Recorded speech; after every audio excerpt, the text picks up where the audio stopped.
Good evening, Rabotai. This week's parasha speaks about a lot of monetary matters. So we'll speak about laws regarding to loans. It's a mitzvah from the Torah to give tzedakah. And the Rambam writes that even a greater mitzvah than tzedakah is to give a loan. Why? A poor person, he gets a handout, he gets a gift, he's embarrassed. When you give him a loan, he has dignity.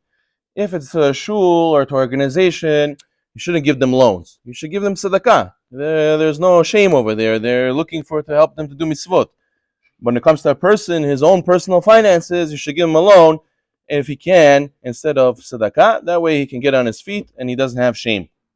And this is considered greater than tzedakah.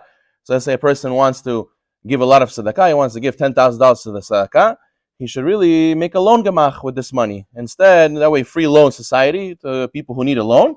And this is considered a bigger mitzvah than to give tzedakah to individual people.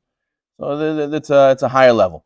However, when you give a loan, the Magamar Masechet Bamsiyah says you have to record it. You have to have witnesses. And if you don't have witnesses, so what's going to happen? So the Gemara says that you're going to be over you're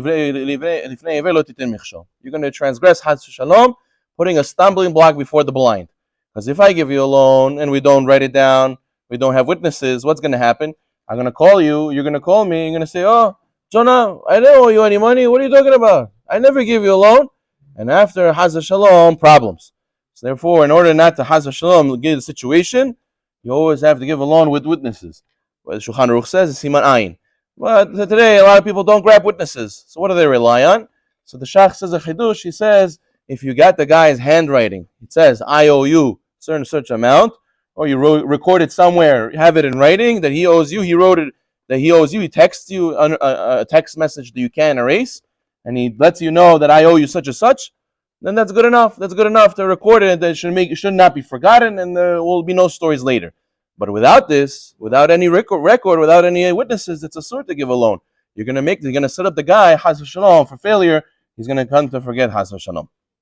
Shulchan Aruch also writes that let's say somebody owes you money and he didn't pay you, and you're going to go to speak to him about the money, but you know he doesn't have the money, and you say, no, Nazlo, I'm gonna go and I'm gonna ask him, so how's business? How's the money? How's everything? So the Gemara says you transgress the prohibition of Torah. You're not allowed to go and be like a debt collector to another Jew and stick it to him even though you know he doesn't have. If you know he has, okay, go collect your money. If already the due date came, go collect your money. But to go and to cause him tsar, to cause him suffering, and you know he doesn't have, that's a sur. So therefore, a person has to be careful when it comes to giving loans to do it the right way.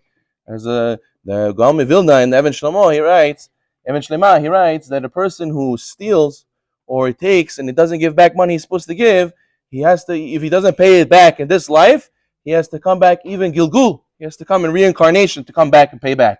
There's a story with my Rebbe, Alav Shalom. He went to a bookstore and he put a book back and it fell by itself. It wasn't his fault that it fell. So then the bookkeeper thought that the rabbi dropped it on the floor and he damaged the book. He saw the rabbi put it back and he said, oh, what is this? You steal from me? You ready to come in Gilgul again to pay me back? So the rabbi right away told him, listen, if I come back, that means you come back also. You ready to come back also?